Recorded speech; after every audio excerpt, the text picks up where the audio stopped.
नमस्कार दोस्तों, video evolution पे आपका स्वागत है। मैं आज आपको हिंदी पदखंड पार्ट 3 बिहारी के दोहे समझाने वाला हूँ। बिहारी मध्यकाल के लेखक थे और वे 1595 में ग्वालियर में पैदा हुए थे। तो शुरू करता हूँ। पहला दोहा। सोहत ओढ़े पितु पटु श्याम सलोने गात, मनो नीलमणि सैल पर आतपु पर्यो प्रभात। इसका मतलब है कि वह कहते हैं कि जब कृष्ण जी ने पीले कपड़े पहने हुए होते हैं तो वह इतने सुंदर लगते हैं जैसे नीलमणि पर्वत पे पीली धूप पड़ती है। अगला। बदरस लालच लाल की मुरली धरी लुकाई, सोहो करे बहुनु हंसे देन कहे नटी जाई। इसमें वह कहते हैं कि गोपियाँ जो हैं वह कृष्ण जी की बांसुरी को अपने सौतन मानने लगी हैं, क्योंकि वह कृष्ण जी से बात करना चाहती हैं, लेकिन कृष्ण जी के मुख पर हमेशा बांसुरी दिखाई देती है। तो इसका हल निकालने के लिए गोपियाँ कृष्ण जी की बांसुरी को छुपा देती हैं, और जब कृष्ण जी उनसे पूछते हैं कि मेरी बांसुरी तुमने छुपाई है, तो वह शौक खाके मतलब कसम खाके वह मना कर देती हैं।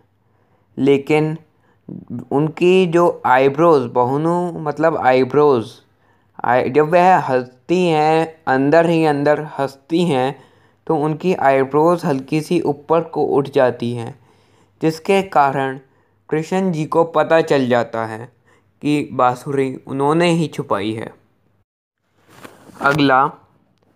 कहत नटत रिजत खिजत मिलत खिलत लजियात, भरे भवन में करत हैं नैननु ही सब बात। इसमें वह प्रेमी और प्रेमिका की बात करते हुए कहते हैं कि सबके सामने प्रेमी और प्रेमिका बात नहीं कर सकते, भरे भवन में वह बात नहीं कर सकते। तो वह कभी एक दूसरे से कुछ आंखों ही आंखों में कह जाते हैं और आंखों ही आंखों में समझ भी लेते हैं।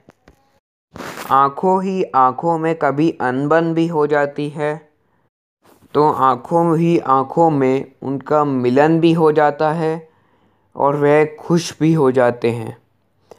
कभी प्रेमी ऐसी बात कर देता है कि प्रेमिका को लज्जा आ जाती है, मतलब वह शर्मा जाती है।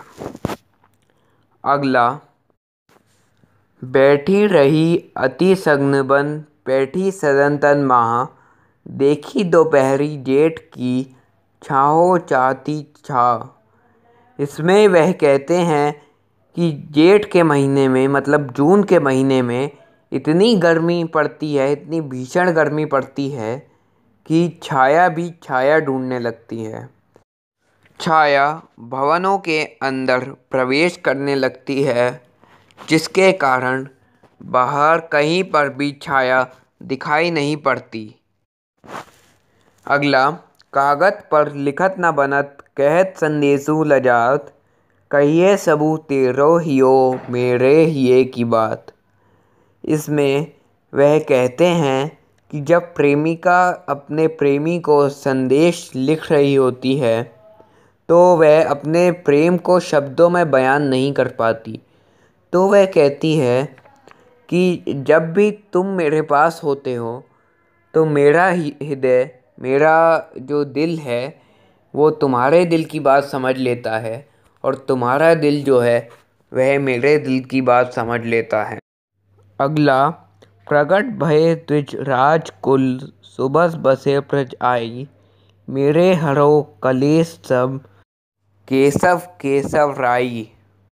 इसमें वह कहते हैं कि कृष्ण जी आप ब्राह्मण कुल में जन्मे थे, उसके पश्चात भी आपने ब्रज में अपना निवास किया, मेरे लिए आप भगवान के समान पूजनीय हैं, अतः आप मेरे मेरे सभी कष्टों को, सभी दुखों को नष्ट कर दीजिए।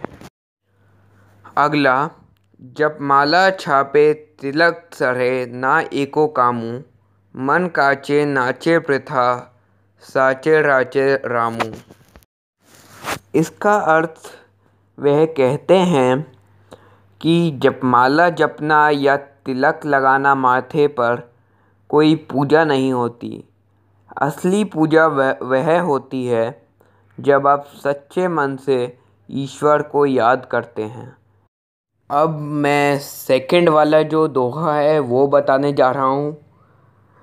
कहलाने एकद बसत अहीं मयूर मृग बाग, जगतु तपोबन सो कियो दीर्घ दाग निदाग।